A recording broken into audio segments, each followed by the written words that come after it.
everybody, welcome to another episode of Purple Insider. Matthew Coller here, and I am doing a midday stream today for a reason, because, well, the Minnesota Vikings are working their practice schedule to be later in the evening because of West Coast time. So you got to get that the West Coast time to play better football out there. Practice in the afternoon. I guess that's the deep science behind it. It's going to actually be pretty weird going to the stadium for the game to start at 1 o'clock Pacific time when I am in Seattle this week for Vikings and Seattle Seahawks. So we're leading up to that, but I always do a Wednesday chat. Got something going on later on this evening, so figured I'd fire it up in the middle of the day. A lot of times it's football talk after dark, but here we are midday, so hopefully you have a chance to jump in, ask questions. This is our typical Wednesday conversation where it's all up to you. Ask questions, jump in, comments, thoughts,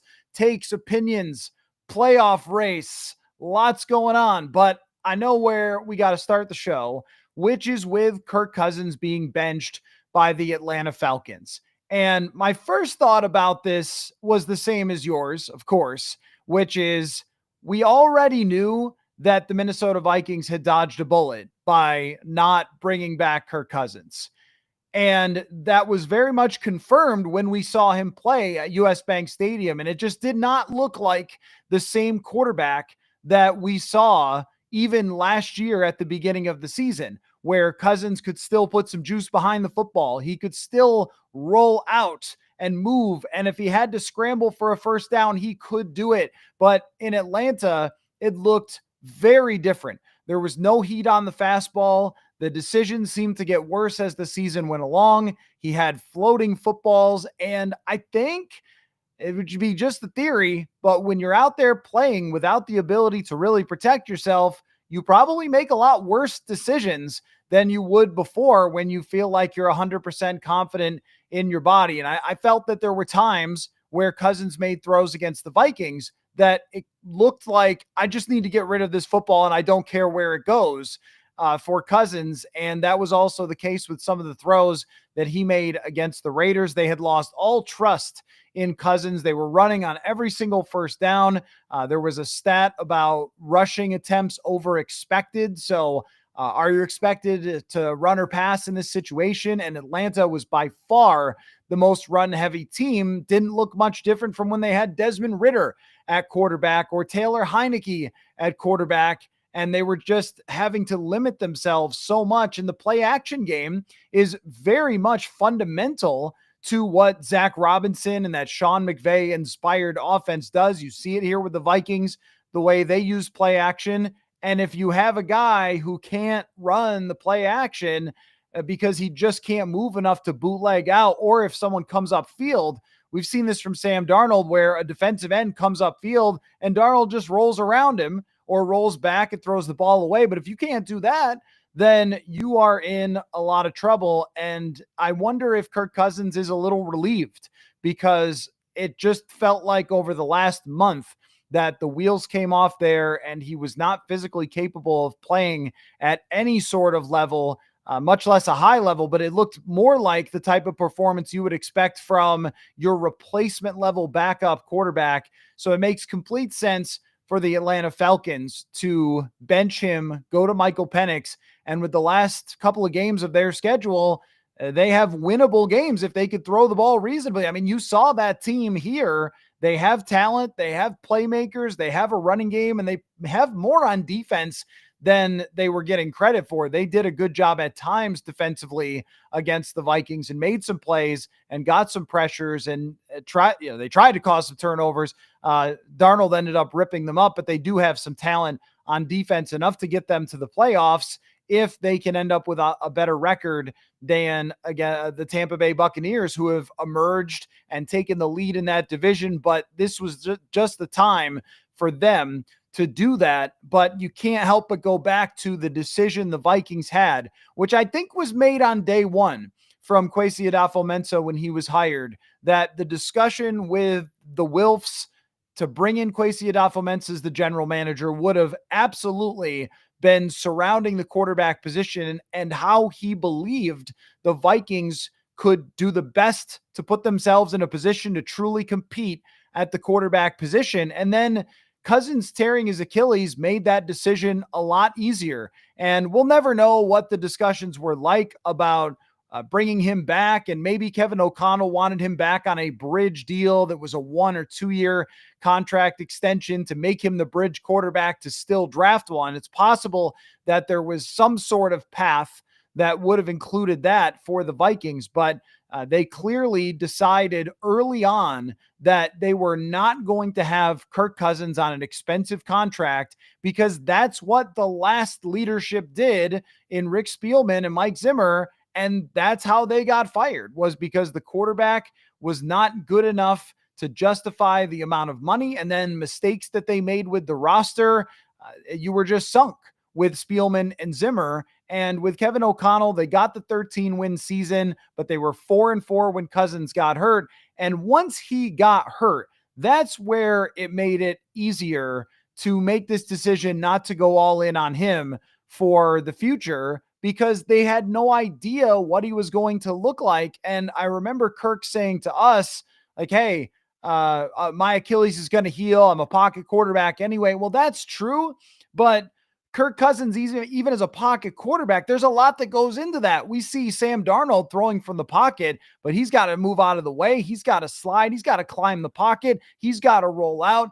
And these were things that Kirk Cousins was just not able to do with his Achilles injury as the season went on. And probably a major part of that was that he couldn't work out in the offseason, and you just run out of gas because these guys spend so much time in the offseason preparing their bodies for a full year, and not being able to do that.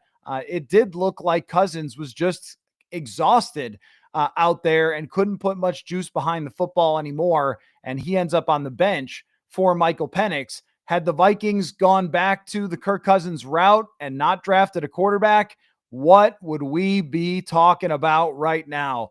I mean, it would be hopeless at this moment, especially now. The Falcons did the right thing in drafting Michael Penix. Some of us saw that from the beginning. Some others did not see that from the beginning, I guess. But either way, they made the right call in drafting a quarterback. Maybe the Vikings would have done that anyway had they brought back Cousins, and we would just be talking about going to JJ McCarthy and how they were going to have to bench him to go to JJ McCarthy. All roads were leading to it would have been a benching, and the Vikings would probably be in the same position. They'd probably be a 500 team with mediocre to poor quarterback play, as opposed to the great quarterback play that they have received from Sam Darnold. But they would have won some games against some bad teams and been in the race, but not really been any kind of contender. And we would have said over and over again, oh man, here they go. They made the wrong choice, and now they're screwed with the cap going forward, which Atlanta is in trouble with the salary cap going forward. They'll eventually get out from under that, but not till a couple years into Michael Penix.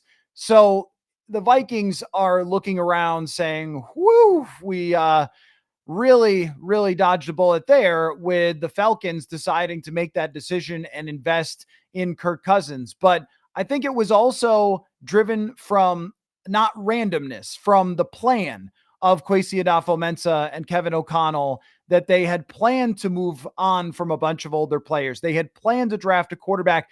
Kwesi Adofo-Mensah said at some point that they had identified the 2024 draft as one that they wanted to be a part of for a quarterback several years ago. And if you remember, even going into a 2024 draft, a lot of the analysts were saying there could be 5, there could be 6 quarterbacks, and the Vikings knew that that was going to be the year to pick one. It's certainly not this year. Good thing Atlanta did it, everybody, right? Because this year, what? Shedeur Sanders? Is there even another one? Cam Ward, I guess. You would be looking at 2 lesser prospects. I like Sanders, but lesser prospects than someone like Jaden Daniels or someone like Drake May or Caleb Williams, or probably even JJ McCarthy.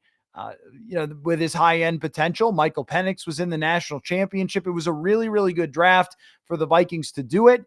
They got their salary cap right. They even restructured Cousins' deal, which at the beginning of that, I was like, I don't know if this is the right way to go about it, but they did it in a way that they're out from under him after this year. and they'll go into the future either with Sam Darnold or with JJ McCarthy with a young quarterback in place and an opportunity from a physical perspective to make things interesting on a year-to-year basis, because that was always the thing that held back Cousins. And it was the biggest concern for me about the idea of bringing Cousins back, aside from 6 years of not winning in the playoffs or getting to the playoffs. But the biggest concern was always the physical element.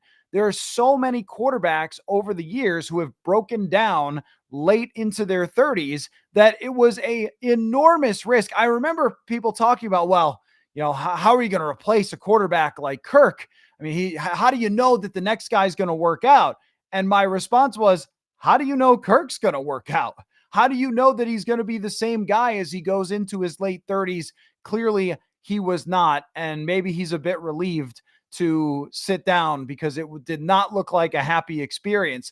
Now, the other part of this is that Michael Penix, he's a rookie, but he's not the type of rookie who's 21 years old and doesn't know football and is just going to try to go figure it out. He's an adult. Michael Penix maybe watched Steve Young in his prime or something. Like, he's been around in college football. He had a lot of development, and he's had a lot of development throughout this year. And in a way, it's ideal for Atlanta to get their future quarterback on the field as a rookie after nearly a full season of developing behind Kirk Cousins. And he's a total wild card. There's no way to know what Michael Penix can do for the Falcons, but they have 3 winnable games at the end of this season here. And with Tampa Bay, if they even end up tied for record, the Falcons could end up with that number 5 seed. That's possible. So as much as we're talking about the connections here with the front office and the Vikings moving on and letting him sign with Atlanta and not matching that deal and all those sorts of things, the Vikings could end up playing Atlanta still in the playoffs and going up against Michael Penix. I mean, that would be one of the ultimate tangled webs we weave, right? I mean, the Vikings, it's possible that they would have drafted Michael Penix and not JJ McCarthy. I don't know that. I'm not reporting that. Don't aggregate that. I'm saying it's possible because on draft night, maybe it was Jeremy Fowler or Dan Graziano, whoever was out at the Vikings facility on draft night, reported that the Vikings were comfortable with Penix or JJ McCarthy. Who they would have taken, I don't know. They're very happy with JJ McCarthy, but it's hard to say. If you go back to draft night, would they have drafted the more developed guy to step into a more win now situation rather than a full rebuild, the competitive rebuild situation? So you go from maybe looking at that guy as your franchise quarterback, Michael Penix, to then Kirk Cousins signs with Atlanta. Penix ends up being drafted there, and then you play him in the playoffs. That could be crazy. That would be crazy. But it is on the table. The Vikings, of course, still have an opportunity here to win the final 3 games, which could result from the playoff scenarios. And Atlanta is actually a part of this. Again, crazy, right? This is why we watch football, because of stuff like this. The Vikings, if they win the final 3 games, whether they take the 1 seed, if the Eagles did the same thing, or some other combination of that, if they finish with the top record, tied with the Eagles, as of right now, that would mean that the Vikings would get the number 1 seed, but only if Atlanta has a good enough record to give the Vikings, this is my understanding. So if I'm getting this wrong, correct me, but my understanding is Atlanta has to have a strong enough record for the strength of schedule difference to matter for the Vikings to get that deal breaker and end up with the number 1 seed. So just craziness going into the final couple of weeks. But once again, a reminder that having leadership with a plan that executes the plan and then gets lucky on Sam Darnold. I mean, Kevin O'Connell bought into Darnold, but I don't think even he would have guessed that Darnold would have been this good at this point in the season. But it was a good bet to make. If you were making a bet between a 36-year-old with a torn Achilles, even though he's had a good career, versus a 26-year-old at the time, Sam Darnold, who had been treated very poorly early in his career and still had massive upside, and you were going to give the 26-year-old Justin Jefferson, Jordan Addison, TJ Hawkinson, a pretty good pass blocking line, Kevin O'Connell's offense versus a Falcons franchise that's been bumbling for a couple of years. Maybe we should have all been saying that Sam Darnold was a better bet to succeed than Kirk Cousins and was a less risky bet. 10 million versus 100 million. This is a good front office that knows what it's doing versus a team that was desperate and flailing in the Atlanta Falcons, and the Vikings let them be desperate and let them flail. And now the Vikings are 12-2 looking to compete for a Super Bowl, and the Atlanta Falcons are hoping and dreaming that a rookie quarterback can come in and save their bacon. And then, wow, it would be something if they ended up matching up in the playoffs. So we will see. But just a reminder, I mean, we broke it down very much when the Vikings played the Falcons, but a reminder that a team having a clear path to where they want to go and how they're going to get there is one of the most important things in this sport. And that's what the Vikings had, and that's how they got to this point, as opposed to where Atlanta is, which we all remember that feeling. We all remember the feeling of 500 in the hunt graphics, talking about Kirk Cousins' future and all that, and yikes. So he is now $100 million backup for the Falcons. All right, let's take your questions, your comments, your thoughts. Doesn't have to be on Kirk, anything at all. Vikings, NFL related, throw it out there, and I'd be happy to answer whatever you got. Fanny says Kirk to the Jets next year. Why not? Of course. Why not? That's a very Jetsian thing to do. I will say about the Jets that some of the candidates that they have been interviewing for general manager are people who have had success before in the league, which they probably needed to do. Thomas Dimitrov, John Robinson, those guys. Is it John? Jeff? John? The former GM of the Titans. They're looking at people who have had success before in the NFL. And I'm always perplexed a little bit at why teams, they'll hire a retread coach, and that sometimes works and sometimes doesn't, but they won't hire retread GMs. I mean, the Vikings didn't, and they ended up here at 12-2, but it's just kind of an odd thing in the league. I don't know what Kirk Cousins' future holds. I think if you're Kirk, it's very clear how much this guy loves football, right? He has fought so hard to be at this point, and I'm sure fought very hard to recover to get to the point where he could have some good games and throw for 500 yards in a game and win games and look like they were going to win the division at one point. Does he want to go into an off season and go through everything again to try to get to the point where he could either, I mean, at this point, Atlanta has to move on. So if they're moving on from him and it ends up like a Russell Wilson situation, that they could, go somewhere else and compete for a starting job. I just don't know. I just don't know if you want to put yourself through that again. If you're Kirk Cousins, he's had a good career. He has won a lot of games. He's had a lot of great moments. He's made a lot of money. It might just be time to call it a day, but people like him who are very driven, they have a tough time walking away. I mean, there was an argument. We wondered the day he got injured at Green Bay. This Achilles injury, if you're in your 30s, is just a nightmare for guys. There's so few players who have come back. And even Aaron Rodgers, he's got a little juice, but it's not the same.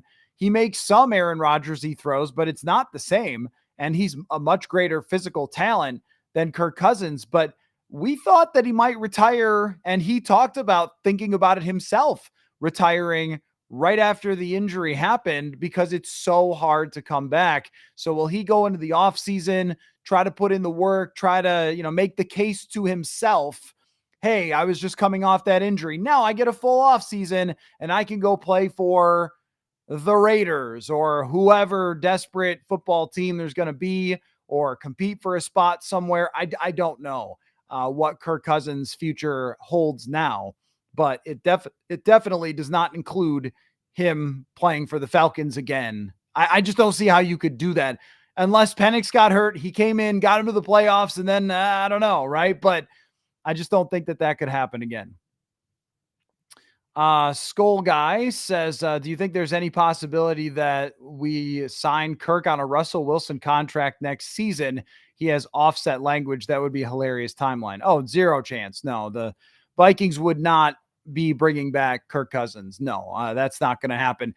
In fact, at this point, Daniel Jones is a better option for a backup quarterback, and Cousins is not going to be doing that anyway. He's not going to go to a place where he's not competing for a starting spot. He would want somewhere where he is absolutely competing for a starting spot. So even if Darnold does go elsewhere and McCarthy is the starter, it's got to be a backup who is going to accept a role as a backup, which might be Daniel Jones if they re-sign him, if he likes KOC, he likes Minnesota, all that. But even Daniel Jones might go somewhere else, and we might have JJ McCarthy and Nick Mullins again. I don't know. But I just don't see any chance that Cousins would come back here. Sarah says, do you think that Kirk lost his confidence because he doesn't have KOC to quiet his mind? No, I think that what happened with Cousins is really the most simple explanation is the right one. When you tear your Achilles, it's very hard to recover from. I'm not a scientist or a doctor, but I have covered enough football to know that even partial tears of an Achilles take a really long time to come back from. And at that age, it's not like your Cam Akers. And Cam Akers, you still see, doesn't have the same jukiness that he used to. He's good at north and south, and he's been a very effective player for them, but there's not a sharpness from left to right. And I think that's probably because of his injuries. Brian O'Neill's was only a partial tear, and he didn't play at the same level for last year. And he was young and in his prime and all that, not 36 like Kirk Cousins. I truly believe it's just physical. But then if you are not at your physical best out there, and think about Kirk Cousins is already, I'm not insulting him, it's just a fact. Like, look up his NFL combine stuff. The worst athlete at the position of all starting quarterbacks in the league already.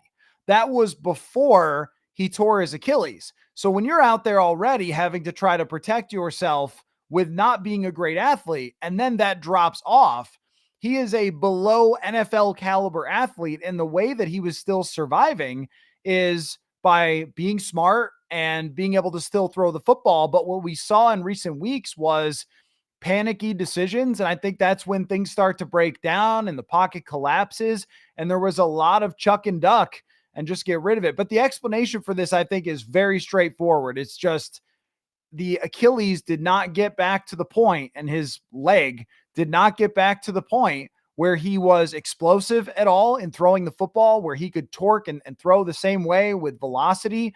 And you have to be able to make quick movements. You see this all the time from Sam Darnold, where it's a little juke here, it's throwing off the back foot there. There's so many things you have to do as an NFL quarterback that are involving the feet and legs, that this was the biggest risk for the Vikings if they were going to bring him back. Atlanta rolled the dice, assuming that he would just be the same player, but injuries are a big deal.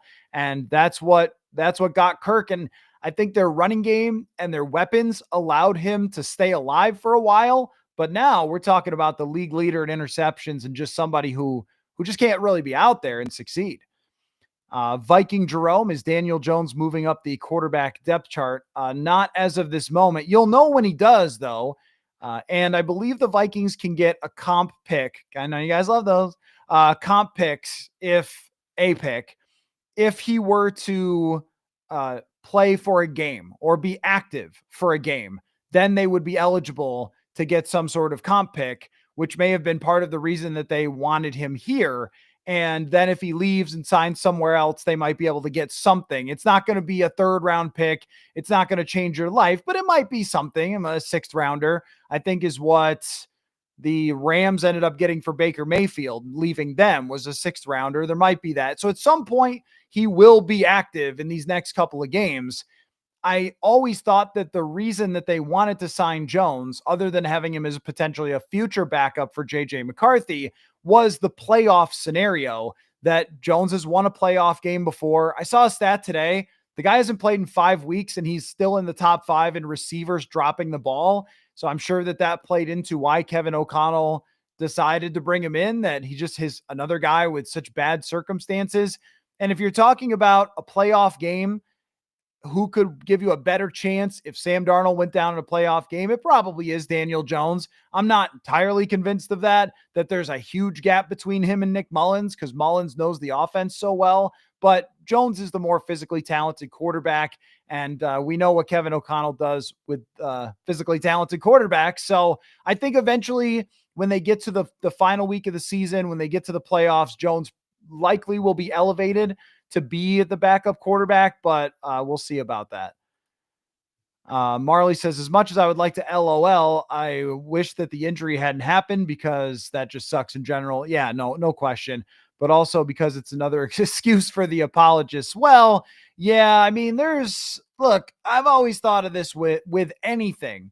Anyone who's a fan of anything is always going to be an apologist. If you said to someone, hey, Taylor Swift's album, their last album just wasn't that great, they're going to have a lot of things to say to you, because they're huge Taylor Swift fans. And the same thing goes for Kirk Cousins. And, I know that I was critical of him throughout his time here and the decisions to keep him and things like that, and always got the backlash. But I always understood that, because those people want their team to win. They want their quarterback to be good. They're trying to speak it into existence. But here on the show, we're very black and white with things. And the black and white of it was that injury happening should have, and probably did, solidify for the Vikings. You can't do this. You can't make any sort of commitment to Kirk Cousins, no matter how much you like him, no matter how much you feel like it's the safe option. It became not the safe option for him to have that injury, and they made the right call in moving on. And they also believed in themselves and the environment that they could create, the coach that they had, the situation with the wide receivers. They drafted Addison and traded for Hockenson for a reason, because they know the top thing that's going to get you there is quarterback play. And they created something here around that position that gives it a really good chance to win. Had Kirk been here, had they decided to go in on him, then we would be singing a very different tune right now. I do wonder, though, there is one question that pops into my mind, because the front office, the head coach, they all deserve a ton of credit. They were drafting a quarterback anyway, even if they had brought back Cousins. They were not going to give the 4-year deal.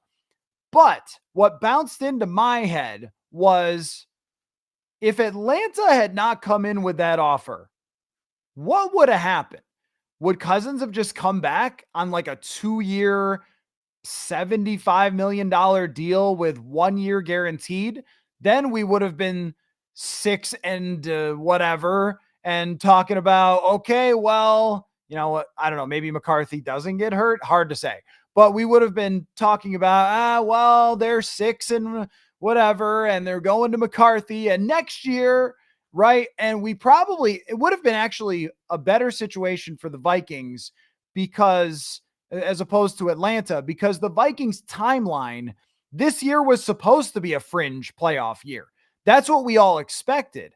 And had they ended up 9-8 because they played Kirk for 13 weeks and it struggled and then went to McCarthy or something, then we would have more likely said, well, they're set up for next year. Then they're not in the worst position ever, but they're still going to have more dead cap and all that sort of stuff. So maybe it wouldn't have been as catastrophic as it is with Atlanta, because Atlanta's been trying to build for years to be in this position. And now they signed him to this massive deal that hurts their cap for the future.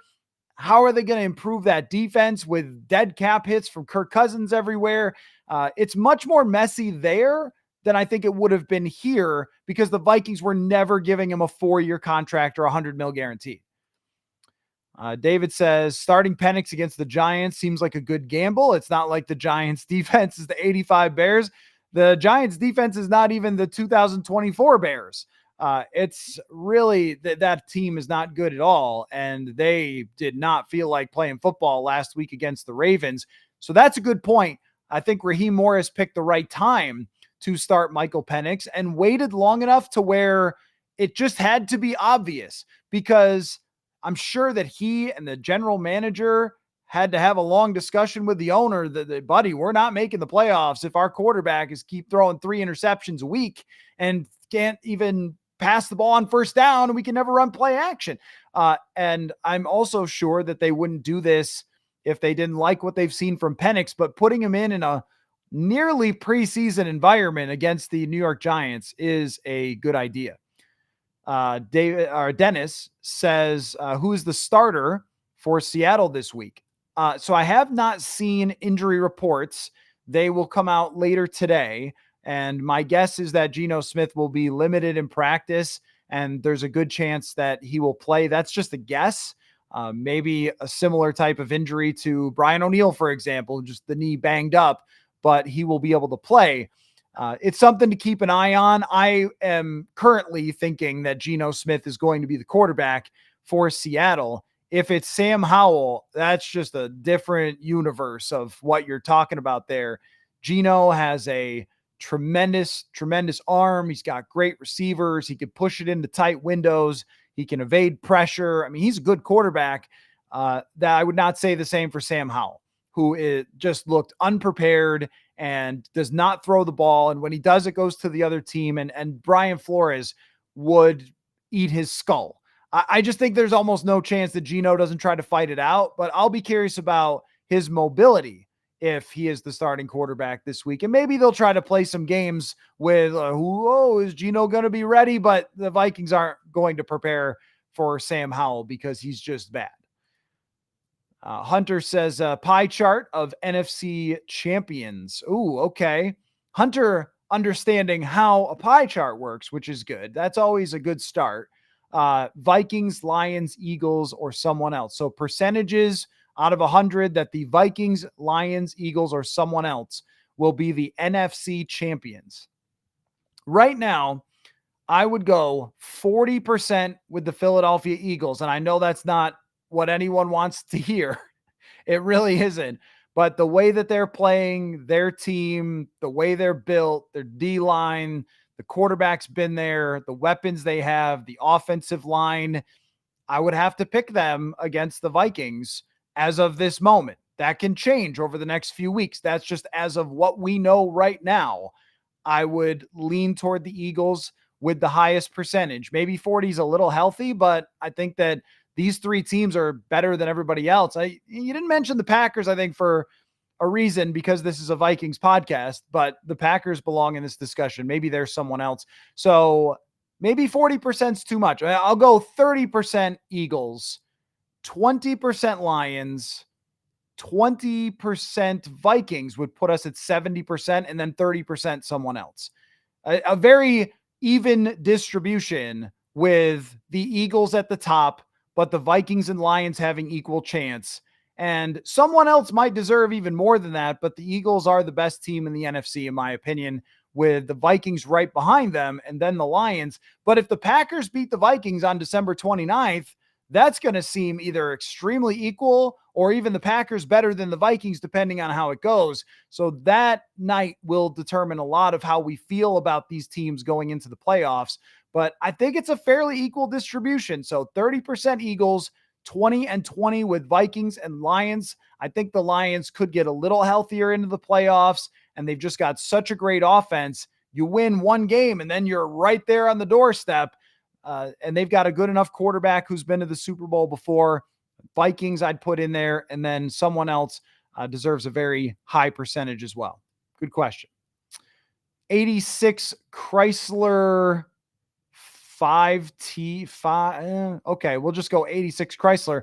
Seattle forecast is upper 40s, 8 miles an hour wind and rain. How concerned should we be about the offense not being able to move the ball in these conditions? That doesn't sound bad.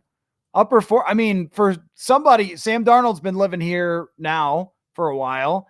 I think Sam Darnold's probably totally fine with that. A little rain might be an issue, and there have been some times where he hasn't looked quite as sharp. I mean, I'm thinking of the London game. Are there other?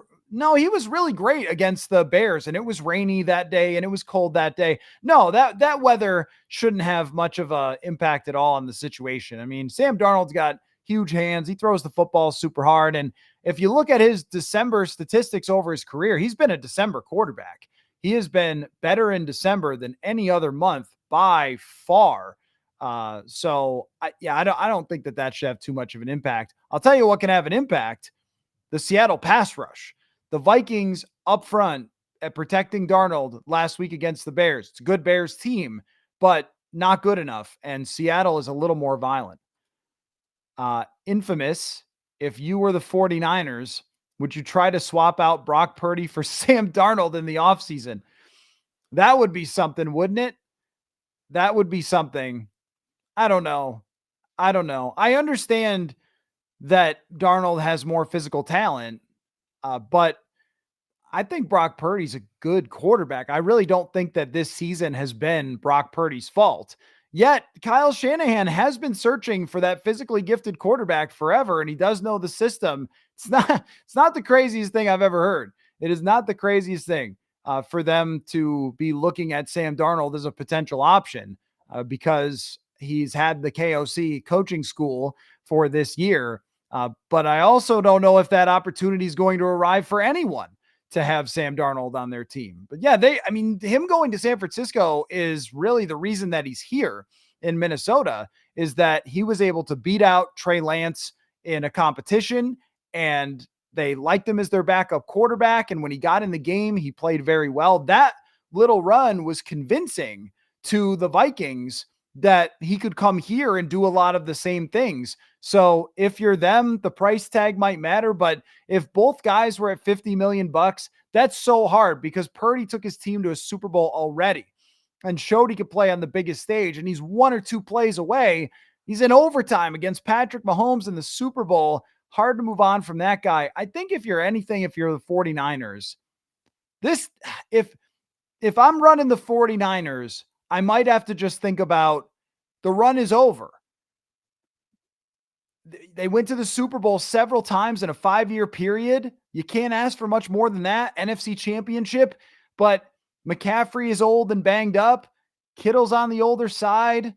Ayuk's very expensive now. Samuel's very expensive now. And now Purdy's going to be expensive. And Bosa and Warner and all these guys, it might be time to hit the reset button for them rather than trying to run it back with Brock Purdy for $50 or $60 million, because I think he is a quarterback, as many are, that would need the supporting cast, need the system, need everything going right to get you to a Super Bowl.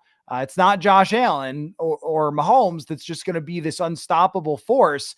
Brock Purdy lives in that territory. I have a ton of respect for him as a quarterback. I think he's a great playmaker, anticipation thrower. He's really good, but I don't know if he is a guy that you pay $55 million.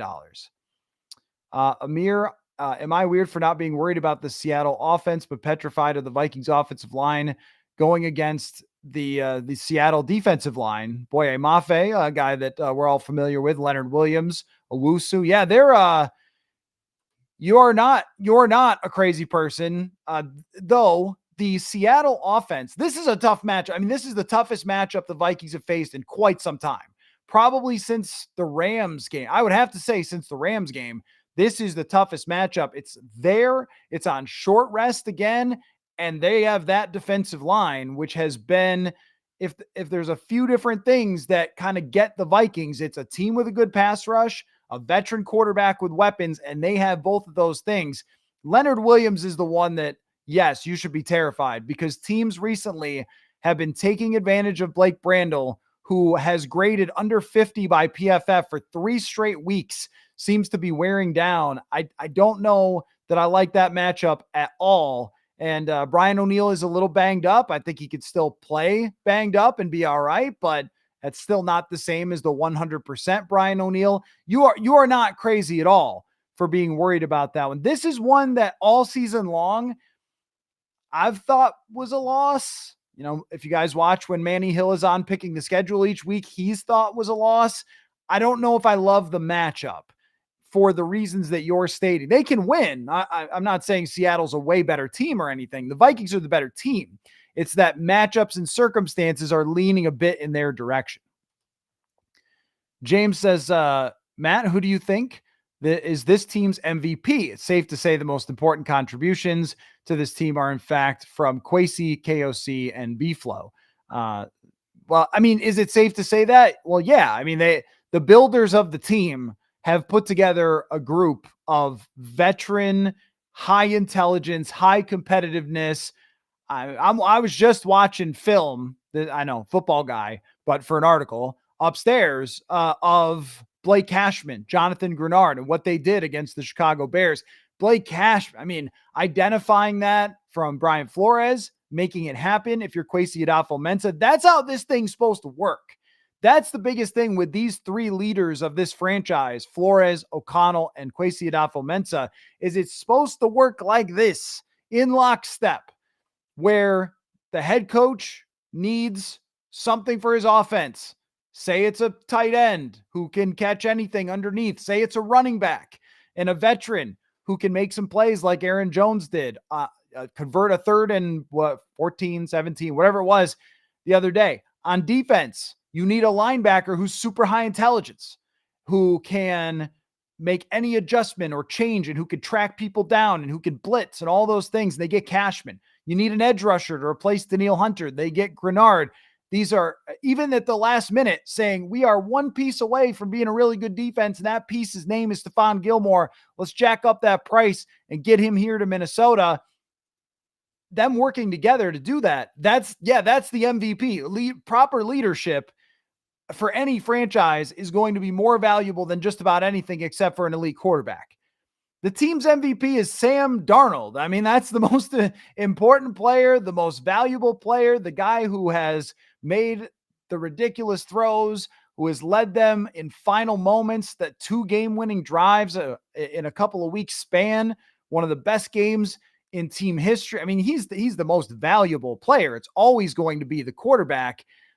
But this might be the one team where you could also throw in the wide receiver, Justin Jefferson. It's really spread out, though. I mean, I think it's Darnold and Jefferson are the most valuable things. And the most, if you were to say you only get one reason why the Vikings are 12-2, I would say Jefferson and Darnold. But on the defensive side, Jonathan Grenard, Blake Cashman, these guys have been super valuable to them.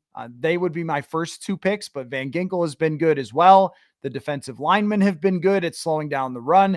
This is what you get with 12-2 team. You look around and go, that's been good. That's been good. Sometimes on a weekly basis, I think it's funny with our press conferences with the Vikings where we're just asking, hey, like, how good's this guy been, huh?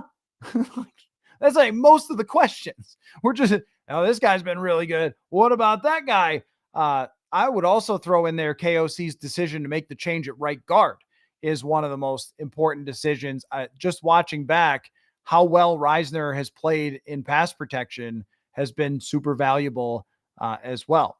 Great questions coming in. Let me remind you just real quick that the show here has some sponsors, and one of them is US Cellular. There's only a few days left until Christmas, and so if you're looking for a last-minute gift, I know gifting is hard, but you can give the gift of connection from US Cellular. If you're not sure what that means, we'll give you a specific hint. You can choose 4 free phones and get 4 lines for $90 a month with US Cellular. Your family, they want new phones for Christmas. How do I know? They told us. They're in the comments section. And the good news is that compared to wrapping presents, you're great at taking hints. And so you can take one this holiday season and get 4 free phones and 4 lines for $90 a month. US Cellular, built for us. All right, back to the comment section here. Jason, good to see you, Jason. Schedule analysis. The Vikings have a serious scheduling advantage going into Week 18 against Detroit. As of now, the Green Bay game is at noon. Hope it stays there. Detroit plays that Monday against San Francisco, 36-hour advantage. Now, my understanding is, and do not look at me as the expert on how TV scheduling works, but this is just my understanding, is that that game cannot be flexed to national TV. There's an explanation. I don't really have it, but there I'm sure is one, and you can Google it. But I think it could be moved to the 3:00 slot, and that would be a 33-hour advantage. That is true. And not to mention, but when people play against the Lions, we always talk about, well, that's a physical game. That's tough. you know that San Francisco is not giving up, that playing against San Francisco is still going to be a really difficult challenge for the Detroit Lions. And I'm not entirely convinced they win out. I'm not convinced the Vikings win out either. I mean, they've just had a lot of close calls and some sloppy games. And at some point, maybe in Seattle, I might pick the Seahawks. I might make a pick for the first time against the Vikings. And I don't know how long. I've been picking Vikings each week and having it go right. Maybe I'll this week have to pick Seattle because of some of the disadvantages with scheduling and with travel and things like that. So who knows how it's going to play out. But I circled that game with San Francisco that if the Vikings do lose a game, the Lions could definitely lose that one too to the 49ers. And they could go into that week 18 game, both having lost and then still needing a win for the NFC North. But that's a good point, Jason, that there is a little bit of an edge there that Detroit is going to be playing for their lives on Monday against the 49ers. Definitely could be an edge there. Mustin Sir says people worry about the Seahawks too much. I might eat my words, but most of the losses we've had were in the Legion of Boom era. Let's see. Against the Seahawks in Seattle, they had a couple of bad ones, man. 2018, woof. That was the game, 2018. And this is why continuing to extend Kirk Cousins was always kind of crazy to me. They needed a win in Seattle in 2018. Kirk threw the ball backwards to Latavius Murray. The Vikings held Russell Wilson. And this is where I think Kirk really lost Mike Zimmer. They held Russell Wilson to the lowest quarterback rating he had ever had in a game, and the Vikings lost in Seattle. The 2020 game, yes, 2020, where Cam Dantzler doesn't cover somebody in the end zone. Russell Wilson leads the game-winning drive. That was the one where Drew Samia started, and it was crazy. And they had Alexander Madison run behind Drew Samia on 4th and 1. It was the right decision to go for 4th down and win the game, but not the right decision of the person to run behind. And they end up giving up the game-winning drive. Cam Dantzler, I think, gave up a couple of plays on that drive to lose. Maybe that's what they're talking about when people aren't super thrilled about the team going to Seattle.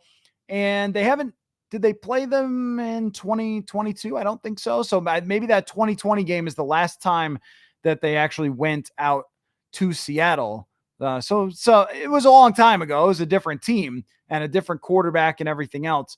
So I think if you're concerned about Seattle, it's more of they have that formula of things that tend to work against this Vikings team, which is a very difficult defensive line and good wide receivers. Jackson Smith-Njigba, Tyler Lockett, DJ Metcalf.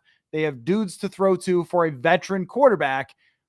One thing, though, is that Geno will throw you the football. And the Vikings are at the top of the league at taking the football away. And Geno has, I think, 6 interceptions in the red zone. It's just kind of crazy. He's been really wild with the football this year. So that is something to watch if the Vikings can kind of even things out there. Jason says JJ McCarthy would be the number 1 pick in the 2025 draft. He would be taken ahead of Sanders. Okay. Well, I'm not a great draft analyst. That's not my thing. So I would have a tough time trying to compare those two quarterbacks, but I think you're right. I think so. McCarthy was not anywhere close to the first quarterback taken in this draft, though.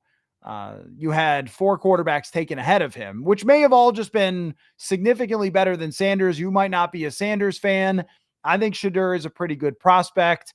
He had a great year this year, led them to a lot of wins this season that people didn't think they were going to get. So I like Sanders, and I was probably more skeptical about McCarthy. So I'm not sure about that statement. I'd have to ask Mel Kiper or something. But if JJ McCarthy would definitely be a top 2 prospect in this draft if he was not 1, which circles back to the point that the Vikings had identified and circled on their calendar. 2024 is when we're drafting a quarterback. So even if they had brought back Kirk Cousins, they would have drafted JJ McCarthy anyway, and Kirk Cousins might have been unhappy the same way he was with Penix, but I think they would have told him, unlike Atlanta. And not only that, but they also they also tampered as well. That's also a funny part of it. Go get them. What was your favorite interview so far this year? Do you mean like one-on-one, or because I could give you the answer for my favorite kind of one-on-one interview that I've had in the locker room, and maybe just otherwise, that were podiums or player. Uh, Josh Metellus, Jonathan Grenard, Aaron Jones have all been tremendous guys that I would put at the top of the list. We are going to give out our Media Good Guy Award in the media room, I think next week. I know who it is. I will not reveal who it is, but there was a lot of great candidates this year that are at the top of that list. Shout outs to Andrew Van Ginkel, Harrison Smith, Harrison Phillips, Cam Bynum. There's so many guys on this team. Justin Jefferson won it for us a couple years ago. He has been great this year at dealing with our questions about, hey, Justin, there was one game where you didn't get the football enough. What do you think of that? But otherwise, I mean, Justin is one of the easiest players to deal with in the league. I think my favorite this year, as far as a press conference, was Aaron Jones talking about how he puts new flowers in the locker of Kyrie Jackson. Just a totally selfless type of act for Aaron Jones. Tells you why people feel the way they do about him. And my favorite one-on-one conversation, well, was with Kevin O'Connell. And if you want to see that article, go to purpleinsider.football. You can scroll down and find it from a few weeks ago before the Jacksonville game. Luckily, I got him before the Jacksonville game and not after. But sitting down with Kevin O'Connell and having him break down his post-game speeches was incredible insight, and asking players about him, incredible insight into why Kevin O'Connell is a successful head coach. And that enthusiasm, that belief, all that sort of thing, the way he communicates with players, the way he highlights great performances, and his message to the team is what you see on those viral clips is who he is behind the scenes all the time. And that's what I learned from doing that story. Also, I did a one-on-one with Bo Richter. Great background for Bo Richter. Very cool story. He got on the field on defense last week and has been a key special teamer. So it's been a great team to cover. Hands down, the easiest and best team to cover. Probably has something to do with the fact that they're 12-2, I would guess. Digital Plains Media. Matthew, what are the odds that Kirk ends up on the Browns next year, dump Watson, and run the 2019 offense led by Stefanski? That's a good one. Yeah. Decent. I think decent odds because of the way that the salary cap hit would work out. The Cleveland Browns need a quarterback that is making almost nothing. There was a report that they could continue to go with Watson in a competition next year in camp.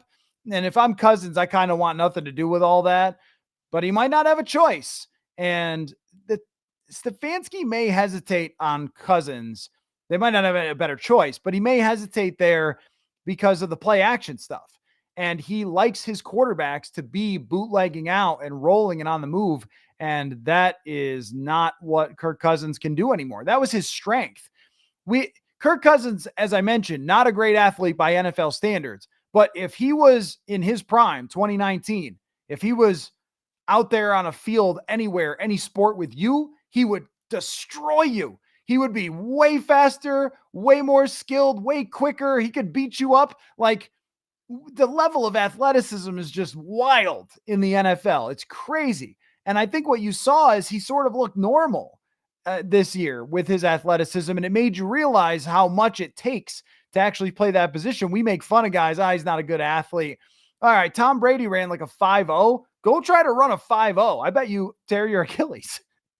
I mean, it just sort of highlighted how elite you have to be to even get in the door of an athlete at the quarterback position to see him struggle the way he did. Because he used to make these throws where he would roll to his left, flip his hips around and let it go. I mean, he had good athleticism, as in he could probably play golf really well. He was a good basketball player, like things like that. It just wasn't the raw size and speed that we see from a lot of the good athletes at quarterback now. Matt says, I think the Bucs roll and win that division, but the Falcons would be funny.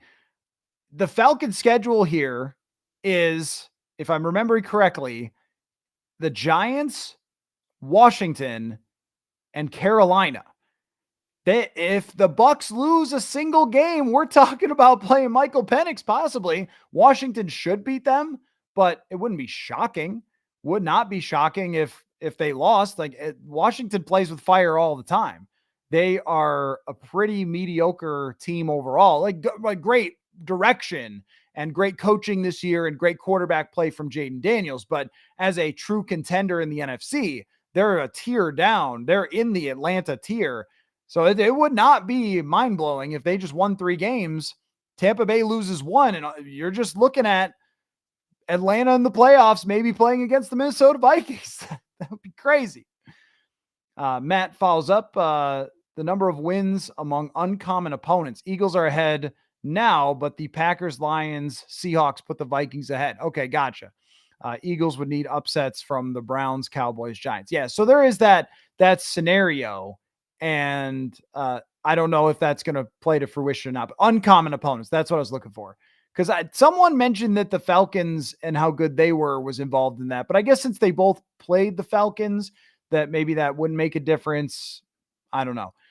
Or the fact that the Eagles lost to the Falcons and the Vikings beat them. Common opponent. Tiebreakers. Eric says, as much complaining happens, Kwesi has been very good knowing when it's time to say goodbye. It's been top 2 skill from him for sure. Of even with someone like Danielle Hunter. Hunter's playing great, but he's $8 million more expensive or whatever than Jonathan Grenard. And he's older than Jonathan Grenard. And there's more risk there of injury than there was with, a neck. Anytime there's a neck injury, you're wondering how long that's going to last. Even though Grenard had some other things, it wasn't like as serious. But yes, that's exactly right. Knowing when to say goodbye. They moved on from someone like Zadarius Smith. He wanted more money. We're not going to do that. We're not going to put down more guarantees. Time to say goodbye. You're a good player, but you're not projectable to be going up. And this is where the analytics thing is wild to me when people act like Kwesi had some sort of wacky, spooky ideas. It really just means that you're making informed decisions based on history and numbers and what has happened in the past with all these guys. So with older players, when you see a decline in Dalvin Cook's performance over 2 seasons, what are the actual odds that he's going to swoop back up suddenly? Historically, the odds are almost 0 that a running back starts to fall off in their late 20s and then magically figures it out. And they've made a lot of decisions based on that. Where is this thing trending? How many quarterbacks at age 36 are even good, period, throughout history? I've made that point 100 times. You have to be one of the best quarterbacks ever to still be playing at a high level at 36 years old. And that would be stuff that they just studied and made informed decisions on. And also your point about complaining. This has been the ultimate year for me of people will complain about anything, no matter what. If it's 73 degrees, they'll wish it was 72 when it comes to football. And we found that out through all these wins that the Vikings have had. And I'm sure what will happen if they don't win in the playoffs, if they lose a game, that all those same folks will come back and say, see, I told you that Titans win didn't really matter. We'll get that. And there are some people that enjoy complaining more than football. And you'll find that out. But at the same time, when it comes to Kwesi adofo-mensah, I remember this offseason saying, I am reserving judgment. I like the direction. I like a lot of things that they've done, but I need to see it come together before I can really know. And I wrote, when that whole thing about contract extensions came up, I wrote, I want to see it through first before we make decisions on, is Kwesi a good GM? Is Kevin O'Connell a good coach? Let's just get a big enough sample size to where we know. And I thought that a point would come in 2025 where we would all be able to say with total consensus, you know what? These guys know what they're doing. Or, you know what? These guys have no idea what they're doing. We would be able to say it came much faster. It came much faster to say these guys know what they're doing. Kevin O'Connell knows how to coach a football team to the point where on December 18th, you're preparing for a massive game to try to go down the stretch and win the NFC. Okay, this gentleman knows what he's doing. This is the second time in 3 years they've been in this position. And then with Kwesi Adofo-Mensah, talked about the drafting stuff. It's relevant. It's frustrating that it gets brought up over and over and over again, and we have to rehash it, but it's real. For some of the drafting, they've found other players who have filled the void really well. Ivan Pace, now Jalen Redmond's playing great. But still, you got to draft successfully to win, and you have to make good free agent decisions. And last year, Dean Lowry and Marcus Davenport, those were not good decisions. Strangely, when he got more cap space, he made better decisions. Interesting. But anyway, so the collaboration between the coaches and what they wanted and their systems and Kwesi Adofo-Mensah and bringing it all together, none of us knew how it was going to work. And it's worked. And now we know that this should be the leadership group for a long time to come for the Vikings and that they're capable of doing this. But we didn't know that for 100% sure before we got into the season. And the organization might not have either. And that's why they wanted to see it in action. Let's see. Jen's idea.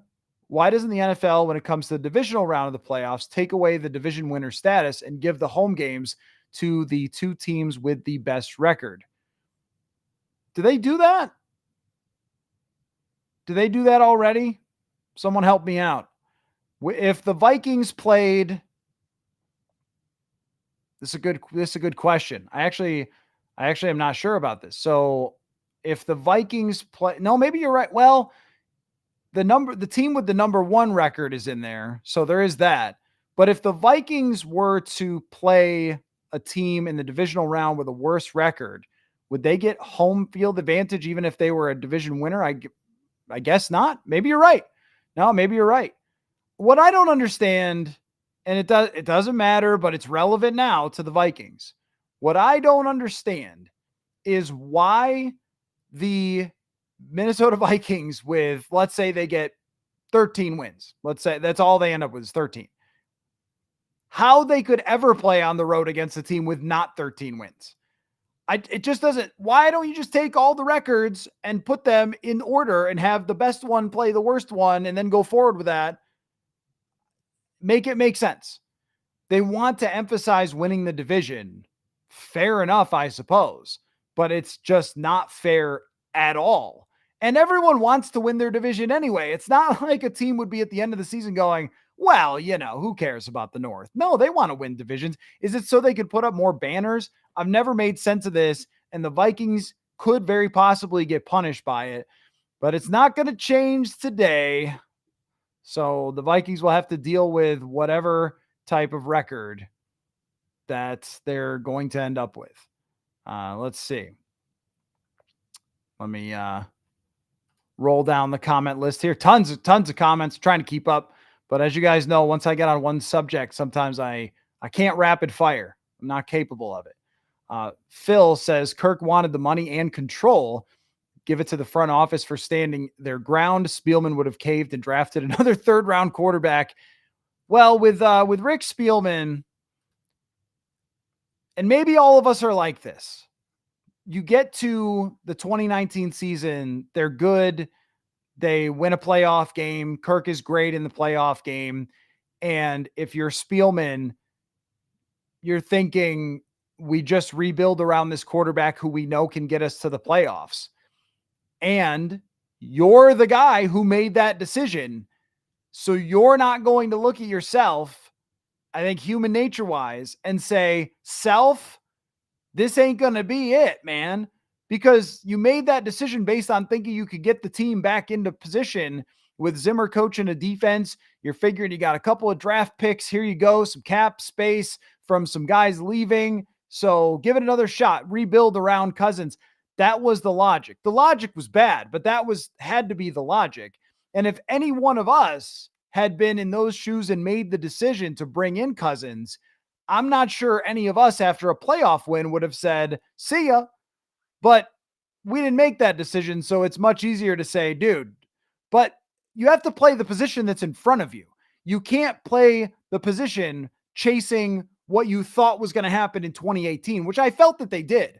I felt that they did for years. They chased what happened in 2017 and what they thought was supposed to happen in 2018. And they kept thinking, if we just build a good enough team, he'll be different. And he wasn't. And Atlanta thought, if we just do something that the Vikings did only a little better, it'll be different. And it wasn't. It just not. It's never going to be different with that player. The only way it was going to ever be different was worse. But I always understood it from Spielman's perspective. I also think he missed that the 2020 quarterback draft was really good, and they've all been really good. I mean, if they ended up with Jalen Hurts, if they ended up with, and they could have hedged and they didn't. There's another point. You mentioned the third round quarterback. Atlanta did what the Vikings didn't. This is where they deserve a ton of credit. The Vikings had opportunities to draft quarterbacks along the way and hedge against the idea that it might not work out with Cousins. Even could have picked Lamar Jackson. And I know it's revisionist, but even on the day that it happened, there's a tweet that I still have about, maybe they should have done that, but they could have picked somebody to develop behind Cousins and they decided not to. And then it was the entire ship was his and on him. And what the Falcons did was say, we'll take all the public arrows for drafting Penix. But you know what? When Cousins has to be benched in week 15, we'll have Michael Penix and the draft analysts can eat it. And that's exactly what has happened.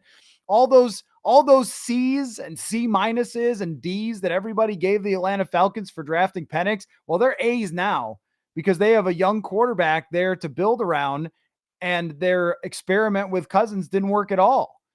So DJ says the fact that we've never seen Sam Darnold in the playoffs is cause for serious excitement. Best case scenario, he hits an Eli Manning, Joe Flacco hot streak. And worst case is he's playoff Kirk. Yeah, well, we didn't see a lot of playoff Kirk because they didn't make the playoffs very often. But a playoff, yeah, he had a really good game in New Orleans. And for some reason or another, he just did not get bothered by that Superdome.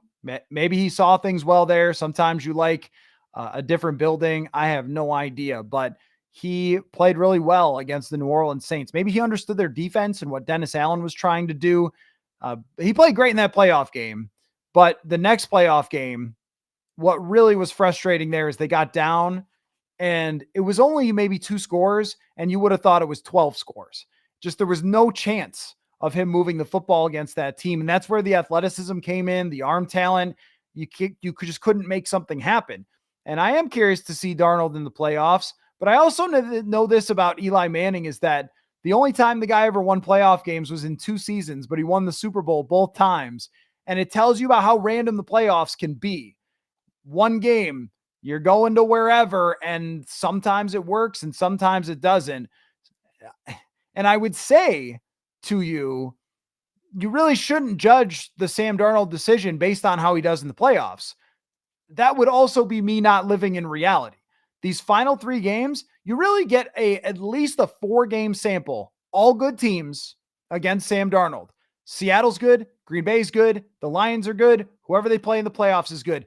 4 games to get a bigger sample of huge games with implications against great teams. Was it just a heater in the middle of the season that he went on? Although I'm not thinking that, because what is it now? It is, they've played 14. It's 12 or 11 of his 14 games have been with 100 quarterback rating or better. There has been a level of consistency, but these games will expand that sample size of what we know about Sam Darnold. And I think in the building, opinion, not reporting, or suspicion, not reporting, that inside that building, they probably haven't decided what to do. They are like you. They're going to see how it plays out. They're going to try to chase a Super Bowl. And then at the end of this, they're going to look at the whole picture and not try to guess as they go along. I'm sure it comes up in the hallways, and I'm sure it's a thought on a daily basis, big time for Kwesi Adofo-Mensah. But they have to realize that you should just go week to week, because you won't really have the big enough sample size until we get there. And there is a ways to go. And that ways it includes the Seattle Seahawks this week, which is not any sort of easy opponent at all. So, Purple Jesus Lefty says, who's a good Twins left-handed pitcher? Would that be Eddie Guardado? How about everyday Eddie Guardado? There's a lefty for you. Let's see. I think it has more to do with him being used to being out of the shotgun and pistol and not play action anymore. As far as his struggles, having watched it, it's just about him not being able to move. That's what it really is. I just think he cannot. It's not just his whether he's like comfortable or not. Cousins can adapt to different stuff. He can't drive the football anymore. And when you are a quarterback who always had to use your whole body to get that football to move, taking away a part of you is not something that is going to help your game. And that's where we've seen him struggle. I think the football just floating on him. And that comes from driving your foot into the ground. You look at Sam Darnold. Darnold has said that his biggest thing mechanically was keeping all of his cleats in the ground, not getting up on his toes. He said that before about his mechanical throwing. Keep his feet driven into the ground, and then you're torquing off your bottom half. It's hard to do when your Achilles is ripped up and repaired. Blake Griffin won the Rookie of the Year in his sophomore season after missing an entire rookie season. Is J.J. McCarthy eligible to be in the running for Rookie of the Year next year or no? I don't think there's any chance of that. That must be an NBA thing. I can't remember any instances. Someone can correct me if I'm wrong. People get hurt so much in football. If you did that with football, then a lot of people who get hurt in their rookie years would have a chance to be Rookie of the Year. That must be a basketball thing. I don't know that that's a football thing. I also don't know any time it's ever come up. So maybe. I don't have a great answer for you. I've just never heard of that happening before in the NFL or even getting talked about. Hey, this guy who was drafted, who got injured last year, he could be Rookie of the Year. That also is kind of silly to me. That seems like an attempt to just make sure that the top draft picks who are stars get awarded for something because you're not a rookie. Even if you were injured, you're still collecting a paycheck and you're on the team. So I don't know about that. But I've never had it come up before that I can think of. Sorry. This Nick Mullins would be the most interesting quarterback to lead an exciting playoff loss. So he's got my vote. Yeah, we're talking about who would come in the playoffs. There is no doubt about that when it comes to Nick Mullins, it would be exciting. It would be fun. It would be entertaining. Nick would have no fear. He would come in there and work the ball down the field, and whatever happened next would be up to the football gods. But hey, we can talk about this with Nick Mullins. You saw how Sam Howell came in the game the other day? Nick Mullins had to come in the game twice. It's 2 for 2 with 2 first downs. That's a guy who's ready. Sam Howell was not ready to play. Nick Mullins is a pro backup quarterback, and I would take him as a backup quarterback on any team ever for him as the backup quarterback. He's going to come in and he's going to sling it. He's going to give you a chance, and he's going to get the ball to your receivers. He's going to throw the ball to the other team, but you're going to be in the football game. He always was with San Francisco, and he's going to be prepared as heck. He's going to lead that offense, and it's going to be fun. And we watch football for fun. Because anytime your starter gets hurt, you're probably not going to make it anyway. So entertainment value. Adam says, if you look at the contracts Atlanta paid Cousins his first and second year signing bonus up front, they were basically giving a 2-year contract. Yeah. No, that's true. They gave him a deal that they could move on from after 2 years. Yeah, I agree with that. So that was something also that people missed or did not maybe think enough about when analyzing their draft pick of Michael Penix, that this was not a 4-year contract. This was a more close to 2-year contract, and they were trying to spread it out, but they still gave him $100 million guaranteed, which is maybe more closer to 3 years worth of fully guaranteed money. And that's going to be cap hell going forward. But that's a good point about them not necessarily giving him a huge deal. I think if the Vikings were going to do it, it was going to be way less than that. I don't think they were going to lock into that guaranteed money anywhere close. Jason, question is, will Kirk stay engaged with the Falcons or tell them to stay away like the Raiders did with Derek Carr? So the Raiders thing, I believe, had to do with his contract. And if it doesn't make any difference contract-wise, then it shouldn't be – he should be QB2. They shouldn't have him sent off like they did with Derek Carr, unless that, I think that's really the Daniel Jones thing too, that they would have just left him as the backup, but they had to bench him because of the guarantees. Maybe that's part of it. I don't know. I haven't seen that reported though, that the guarantees were part of it. Maybe it was. Jay Garrett, Geno's 20th against pressure going into the Green Bay game, and it showed. The Vikings are at the top of the league in terms of pressuring quarterbacks. Seattle has a terrible offensive line. Terrible. The underneath passing game, if Geno can be patient, should be there, but that's not really his game. I like the matchup between the Vikings defense and Geno Smith. I don't love the matchup the other way around, and I don't also like the matchup with Smith-Njigba, Lockett, Metcalf. Those guys are really good. And when the Vikings have faced receivers who are really good, that's where there has been some struggles. I mean, even last year, like when you look at, last week, when you look at Caleb Williams had opportunities to find receivers. He just didn't find them. But the veteran quarterbacks, they have been able to find wide receivers underneath and keep possessions going. That would be my concern against the Seattle Seahawks. If you make Geno Smith, though, drive the length of the field slowly, that does increase the opportunity for a sack or a turnover, which he has been prone to do since elevating himself into being a good starter. Jim says, I was one of the few that said drafting Penix was a possible genius move for Atlanta. Now they improved their chances from 0 to better. Yes. Well, Jim, you and I were on the same page there.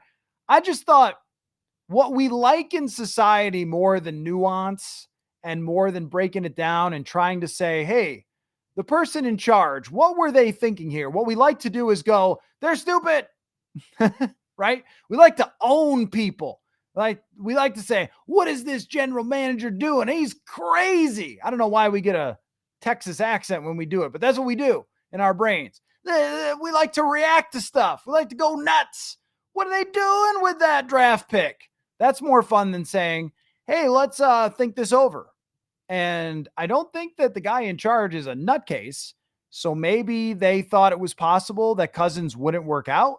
Maybe they knew that the most important position by far is the quarterback, and having a future quarterback that they really like and are bought into is a great idea. And they might have thought about the quarterback class of 2025 being very concerning. There's a lot of different obvious justifications for it, but you're in win now mode, which is weird because we know that draft picks don't determine Super Bowls. Very rarely does a team who's winning the Super Bowl have a guy in his first year that's the reason, that's making the biggest difference. There's some times where a team drafts a guy and he's a good rookie, but usually rookies need at least a year to be who they're going to be in the NFL. So had the Atlanta Falcons drafted Dallas Turner, are they different? No, they would just be more screwed. Now they have an answer. They did a good job. But the crazed opinion, we get to say how stupid a front office is, that's like its own cottage industry, is people in the media whose entire thing is not to break stuff down, but instead, what can I do to be more outraged, more worked up than you, or try to work up people who are watching or listening? And it works, man. I mean, that's a path to the top. You can succeed doing that. If you're the one who comes on and goes, the Vikings should trade Justin Jefferson, he's a greedy loser. If you did that, you'd get way more engagement than saying, hey guys, maybe we should just wait till May. So the Purple Insider Show does its humble thing, tries to bring you the best information rather than outrageous type of stuff that gets a lot of attention, but that's what I'm here for. So, anywho, Adam, if Josh McCown makes a leap up in the coaching ranks, would Kirk be a good quarterback coach? I don't think so. I don't think Kirk is a coach type. I really don't. I have been around many guys who I thought would be great coaches. I'll tell you who's at the top of my list right now, Josh Metellus. I think Josh Metellus could be an NFL head coach someday. But I never thought that about Kirk. No, I think he doesn't relate quite to people that way. And you know what he actually would be really good at, I think, is a high school coach. And you see this all, that's not an insult. Teddy Bridgewater just won a state championship in Florida as a high school coach. And I think that Cousins would be great with high school kids and teaching them the game. At the NFL level, I don't think that that would really be something that would fly. I just don't think that that's him. I think he's really, really smart about the game, but he sees it his own way, and he's very specific about his own way of doing it, and isn't really all that malleable from what we've seen in the past. And that's not to say, that's not an insult at all about Cousins. I just don't see him that way. I don't see him as being an NFL type of coach. I see that as much more of like he would be. And there was some stat that like 24 former NFL players won state championships at their level this year. Jason Witten did. I think he would be great at that. Great at that. I think Phillip Rivers is coaching a team. I just don't know if head coaching or coaching in the NFL and quarterback coach. Here's the other part of it. When you've made $200 million, quarterback coach is a grinder, dude. It is a grinder. That guy he is there 18 hours a day at that facility. If you made $200 million, do you want to spend 18 hours at a facility? Probably not. I don't know about that. Man Juice, good to see you. I think the quarterback next year is one Kevin doesn't have to hold their hand as much or put a governor on them. If Sam is that, he'll be back next year. Yeah, I mean, I don't think that he's held back Sam Darnold as in tried to make it some sort of limited offense. You look at the Vikings run pass ratio, you look at the myriad of different concepts that they run in a given game, and they are good at play action, but they're not just running play action all the time. They're not running screens all the time. When you saw, just for example, Jake Browning was pretty good for Cincinnati for maybe a 6 weeks period. That was them just going, hey, we're going to throw screens and play actions and run because that's our only chance with Jake Browning. He did a good job. That's not what I see. When I'm watching Sam Darnold, I'm watching the whole Minnesota Vikings offense. It's a little different from where they throw the football from Kirk, but it's downfield stuff. It's multiple read stuff. It's anticipation, throwing to spots. He's played like a superstar level elite franchise quarterback so far.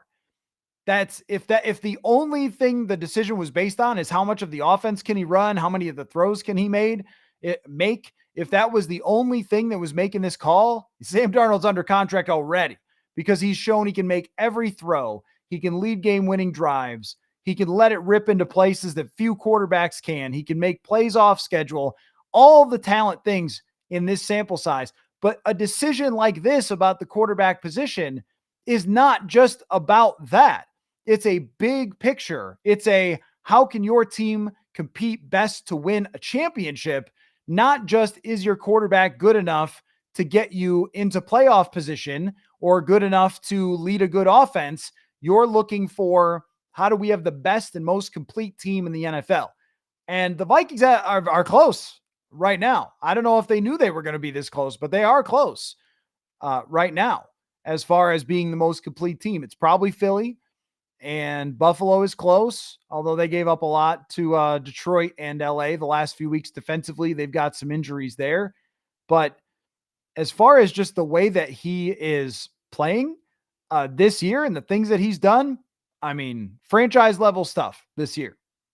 Big sample size left to go. Dennis, would you switch Reisner to left guard and put back in our former starting right guard? Not if you paid me. Nope, I would not. Not a chance. No. Blake Brandel has had some struggles. He is nowhere close to as bad as Ed Ingram was playing when he was taken out. Ed Ingram was 3 straight years of not ever being good. Brandel has hung on for dear life when he's been poor. And that's what I see, is that there are some quick losses and those turn into QB hits. He has not played great recently, but with Ingram, it was just getting beat constantly, huge mental errors all the time. I mean, I looked today at where everybody ranks in pass blocking. Out of, I think there were 81 guys who had played at least 300 snaps. Dalton Reisner's 21st. Ed Ingram is still sitting at 70th. And Brandel is somewhere in the middle. He's been fine, like as just a replacement level, like slightly below average guard. He's been okay. It hasn't been special and it hasn't been destructive. Reisner has been a legit difference maker as a pass blocker. And I don't think there's any reason to go back to Ingram unless there's an injury. And if there's an injury, that's going to cause some problems. I just don't think they would be here had they kept Ingram in at right guard. I don't think they would have won some of these games because Reisner's really been good as a pass protector. Anthony says, any updates on Geno's status for Sunday? I have not seen yet. Wednesday is normally the day that the first injury report comes out, but because they're on the West Coast, I can check my email, but usually I get it in the email inbox. I do not have it at the moment. They're practicing the West Coast, so that one would be one I can't have just yet while we're doing this stream, but keep an eye out for that today. They'll put out an injury report today. I suspect he'll be limited. I think he's probably going to play. If they face Sam Howell, it's just a totally different story. Totally different story. Skol guy, how do UDFA contracts work? Similar to rookie deals? Yes, there is some complications in there, but essentially, yes. There's an equal rights free agent thing that basically means you just get to decide whether you keep them or not. And teams always do if they like the guy. So yeah, you get 4 years of control over your undrafted free agents. So they can develop those guys, which is pretty good benefit there. Quasi trading all dem picks because he's banking on yearly free thirds from KOC's rehab. Yeah, I guess so. He's trading them picks. My suspicion on why he traded the picks is that for Dallas Turner or for TJ Hawkinson is that he believes fundamentally, and I know this because he said it on the podcast when he came on my show earlier in the spring. You can go back and find that. I mean, he talked about stars driving the league, and sometimes you need to just put your chips to the middle of the table to get stars. And we know that complete football teams are the ones that go the deepest. But a lot of times, those middle players are ones you can find to fill the voids. Josh Metellus was a development player. Cam Bynum was a development player. These are really good, above average, solid NFL players who will make plays and make stops and play multiple positions, and they're good players. They're not Jonathan Grenard, right? You need X number of superstars, and then the other parts are easier to fill in. They're easier to develop. They're easier to find in free agency, but you take the risks for the stars. And that seems to be their philosophy. That's why they traded for Turner, because in the future, they see him as a star. And the last couple weeks, he's certainly shown some signs. Thank you for the super chat, Purple Jesus Lefty. Reisner has been playing well. Don't tell Forness that. Well, everybody's got their own opinions, and they are allowed to have them. But the facts are the facts. 0 sacks allowed so far from Dalton Reisner. There's not going to be a more important stat than that. And there were some people who didn't want Ingram benched, and I'm sure they know more than Kevin O'Connell and Chris Cooper about who's playing good at guard. That's all I have to say about that. I don't, but they do, I'm sure. So I don't know.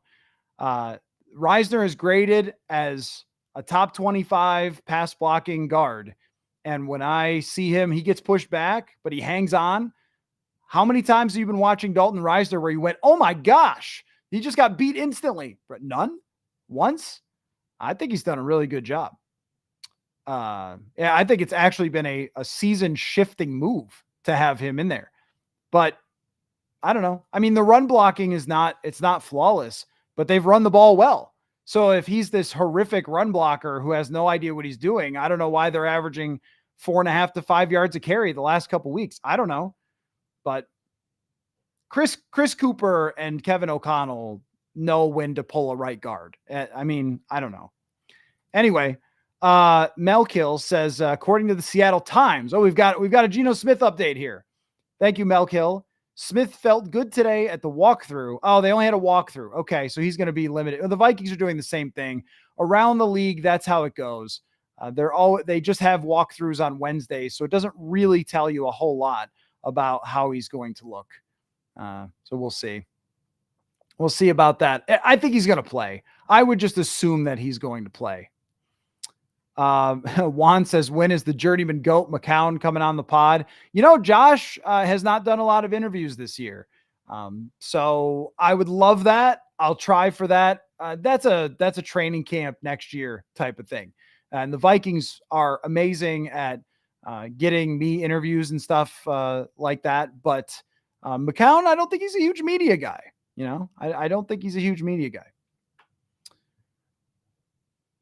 So, that's fine. I mean, if you're a journeyman backup quarterback, you're not going to be the guy out in the media. They know how to do that.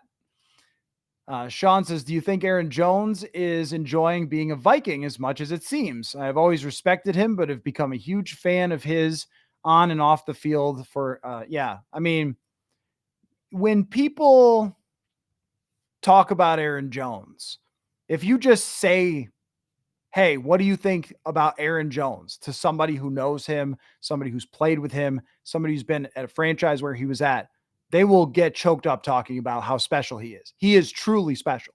And we've seen it here, the way he impacts other people, the toughness he brings. I mean, he got back in that game after injuring his ribs. You could bet that hurt like crazy. But fighting through some injuries this year, the fumble issues, but you also see he comes through in big times, like on that third down.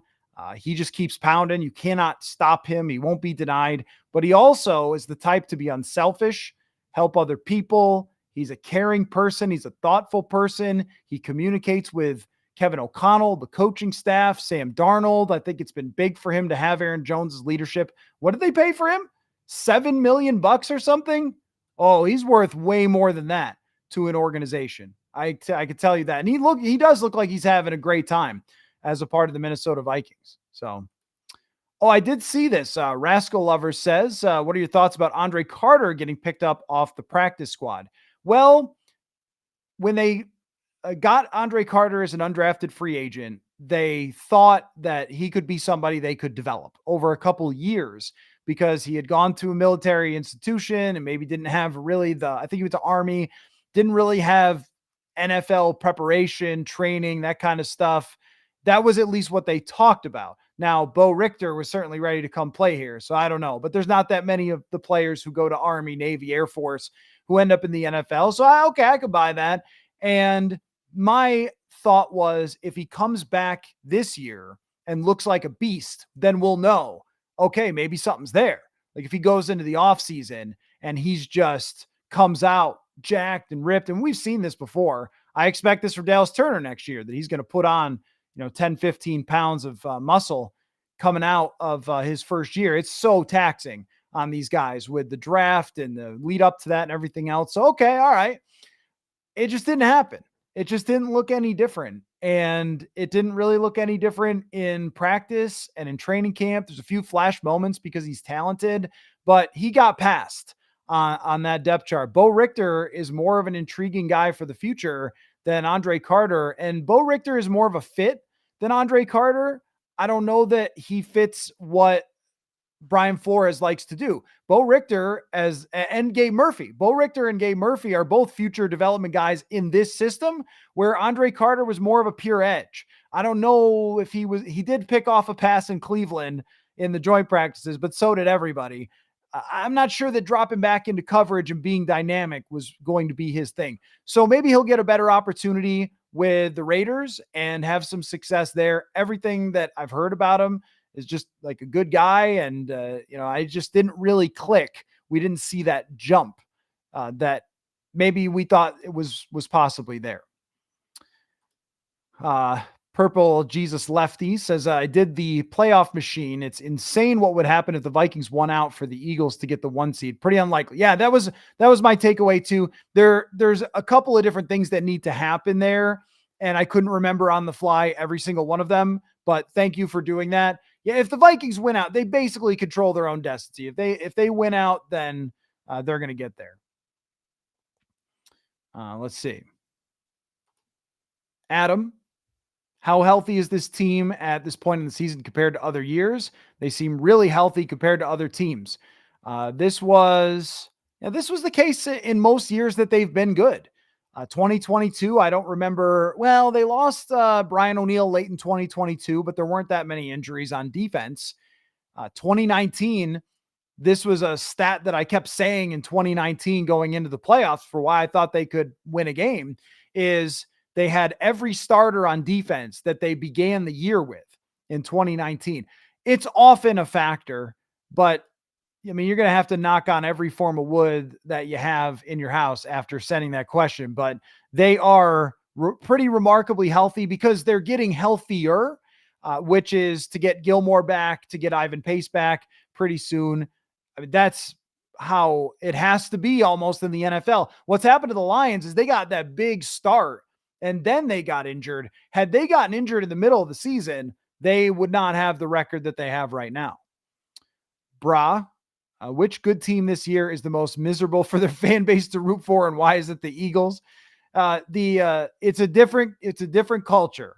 It is a different culture to root for the Eagles than it is for the Vikings, and that exists around the country. Every fan base is its own type of thing.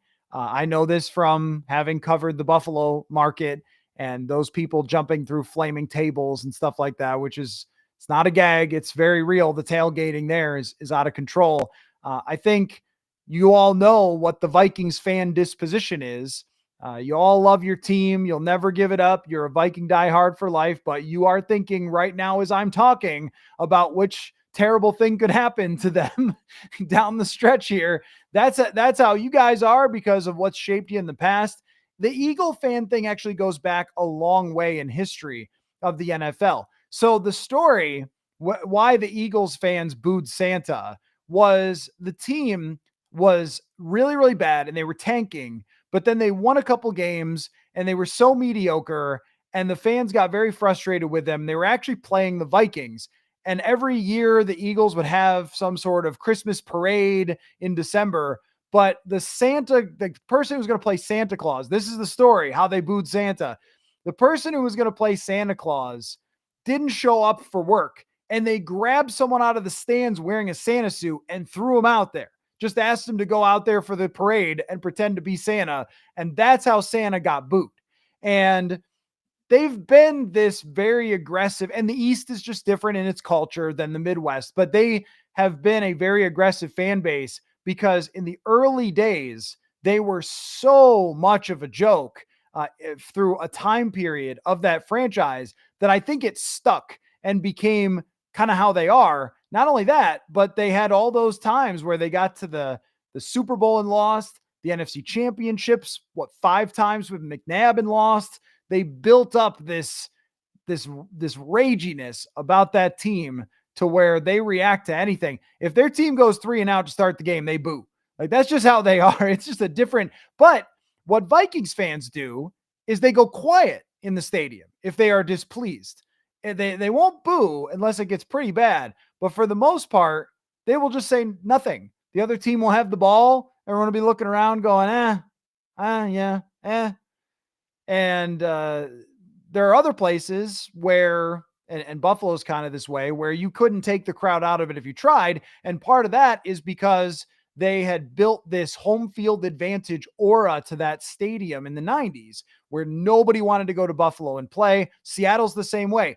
They have a pride for this that is part of their identity, which, sometimes I sit in the stadium and think, hey, Vikings fans, can I nudge you to get you going here? But if things are going well, you don't want to play in US Bank Stadium at all because they'll be going crazy. And I think that's because everybody's sitting in the stands thinking of the worst thing that's going to happen. and maybe should be yelling. But my point is just that all fan bases are different, and the Eagles are certainly the most dangerous of all the fans, but their history kind of played into that. So it goes back a long ways. If you were curious about how they ended up booing Santa for this, Christmas time, there's your Christmas story for the day. Let's see. Let's see. So I'm going to have to get going shortly because the Vikings locker room is opening at 5 something. So I got to run soon, but let me answer a couple more here. Sorry to anybody that I didn't get to, but thank you so much for such a great chat. Alex says, can't wait for the day we extend KOC and Kwesi, Coach of the Year and Executive of the Year. Hard to argue against that. There's a couple games left in the season, but it is very hard to argue against them running the table. And a listener to the show, let me pull up his numbers here. Listener to the show, Matt, sent me the list of the teams that had outperformed their expected preseason win-loss by the most. So the Vikings are within the top 10 or 12 of that. Let's see. 1, 2, 3, 4, 5. Yeah. 6. Okay. So yeah, the Vikings have outperformed already by the 5th most wins of anybody since 2000. This is according to Matt, who emailed me and with the numbers. Let me try to make sure I'm clear about what I'm saying. As far as outperforming the preseason over under, which we've talked about endlessly, was 6.5. Already at 12, they have the 6th most wins over their preseason expectation since 2000. 2004 Steelers, 2004 Chargers, 2015 Carolina Panthers. A lot of these are actually teams that were supposed to win 8 or 9, and they ended up winning 14. But there's only a couple examples of teams that were just flat out supposed to be bad and ended up winning this many games. So what you're saying, to your point, when you outperform expectations by that much, executive of the year, head coach, and get used to Kwesi adofo-mensah and Kevin O'Connell, because I think they're going to be here for a very long time. It is hard to find a GM and a head coach who know what they're doing. There's maybe 12 teams in the league that do, and then the rest just cycle through these guys over and over and over. You're in the 12. You're in the club. And one of the biggest challenges is, earlier I was talking about how second guessing football people is like the best. If you do it loudest, it's the best way to get to the top of media. But there has been a real adjustment for even me, because in years past, when I covered Spielman and Zimmer, there were really obvious anti-analytical type of things that they would do, or just all the stuff, the desperate acts to build around Kirk, the game management stuff, the interpersonal stuff from Mike Zimmer. I've had to really be quite discerning now when it comes to Kwesi adofo-mensah and Kevin O'Connell, because they've done so many things in the right direction. Where do we critique? Where do we critique? I know, trick plays.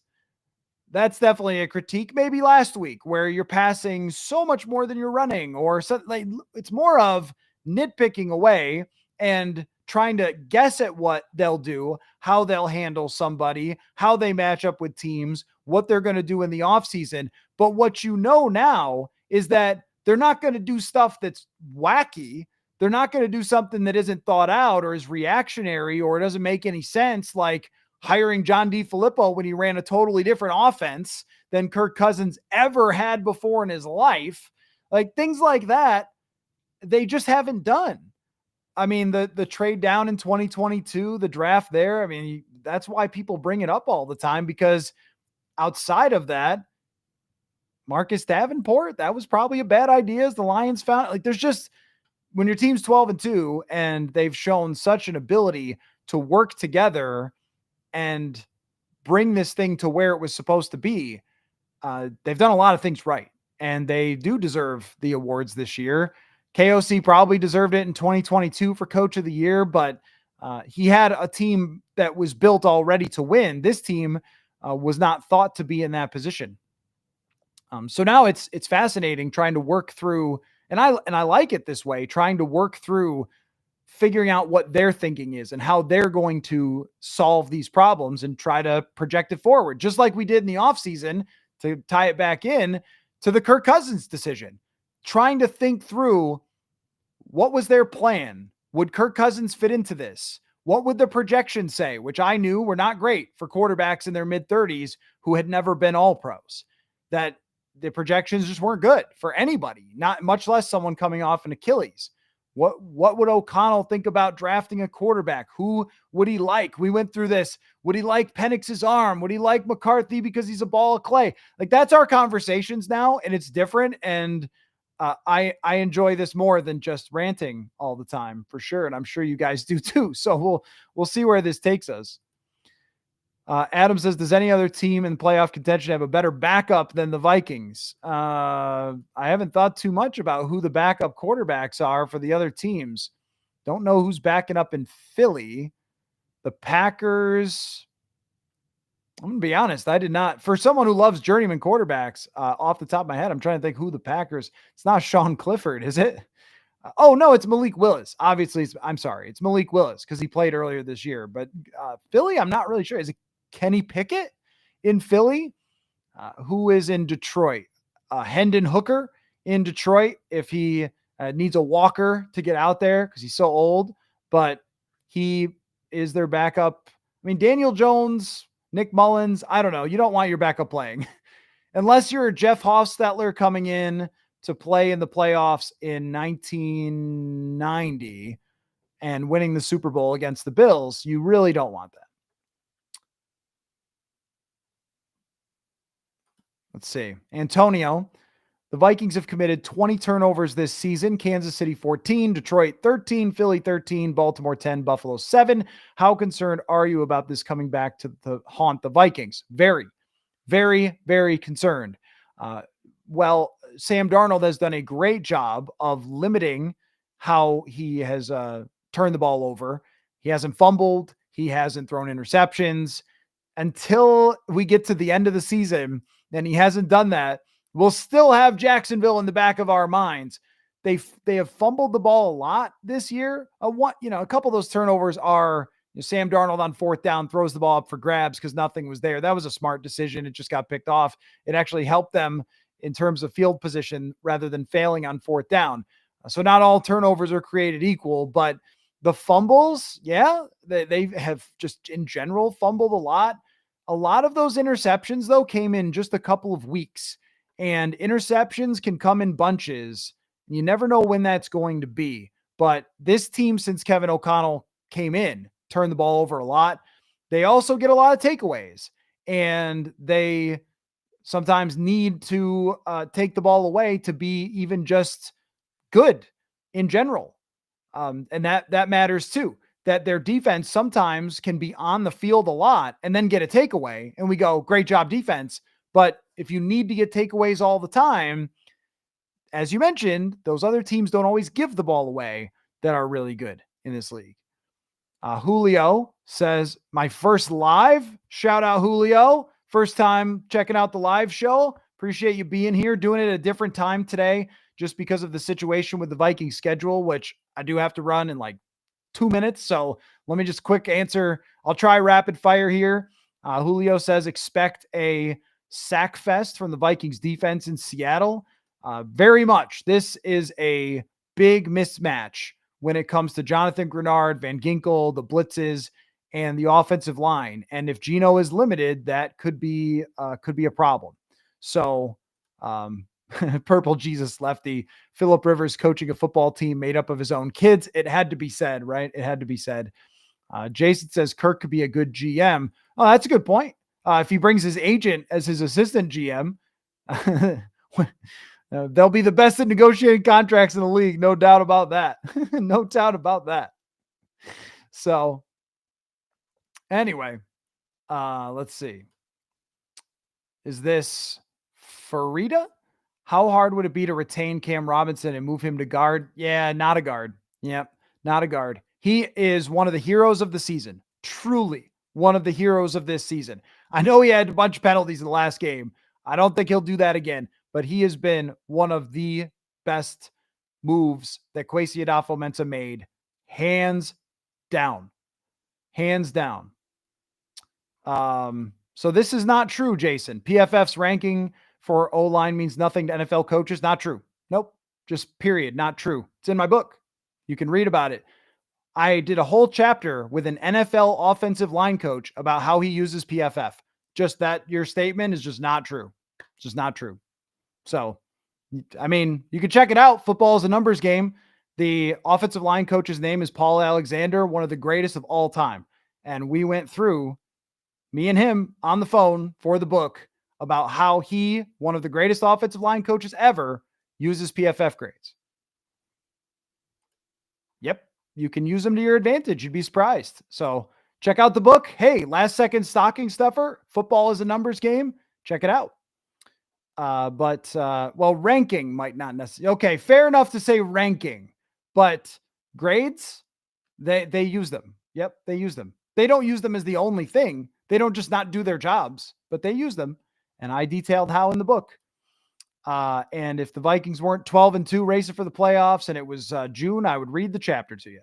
But Dennis, would you switch Rouse to a guard? Yes, I would. He is a good athlete. I would. And I think that might be an option for left guard for next year, possibly, or right guard for next year is Walter Rouse. I do believe that they like what they've seen from him. How many times has Reisner slapped the ball out of the quarterback's hands? Yeah, zero that I could think of.